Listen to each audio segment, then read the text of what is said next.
જૂનાગઢના શાંતેશ્વર ગુરુકૃપા સંન્યાસ આશ્રમ ખાતે મહાશિવરાત્રિ નિમિત્તે ભંડારો યોજાયો। ધોરાજીના ચૈતન્ય હનુમાનજી આશ્રમ આહવાનના અખાડાના મહંત દિગંબર લાલુગીરીજી મહારાજ ગુરુ શિવસાગર ગિરીજી મહારાજના સાનિધ્યમાં જૂનાગઢના ભવનાથ ખાતે આવેલા શાંતેશ્વર મહાદેવ ગુરુકૃપા સંન્યાસ આશ્રમ ખાતે મહાશિવરાત્રિ પર્વ નિમિત્તે વિશાળ ભંડારો યોજાયો હતો, જેમાં 1100થી વધારે સાધુ સંતો મહંતોએ મહાપ્રસાદનો દિવ્ય લાભ લીધો હતો।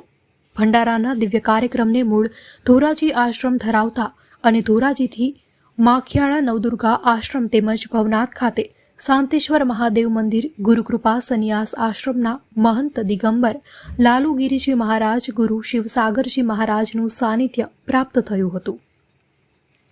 આ પ્રસંગે પૂજ્ય દિગંબર લાલુગીરીજી મહારાજે તમામ સાધુ સંતોને ભોજન મહાપ્રસાદ ભેટ પૂજા દ્વારા મહાપ્રસાદ આપ્યો હતો। બાદમાં વિશાળ ગિરનારી ખીચડી મહાપ્રસાદનો પ્રારંભ કર્યો હતો, જેમાં હજારોની સંખ્યામાં લોકોએ મહાપ્રસાદનો દિવ્ય લાભ લીધો હતો।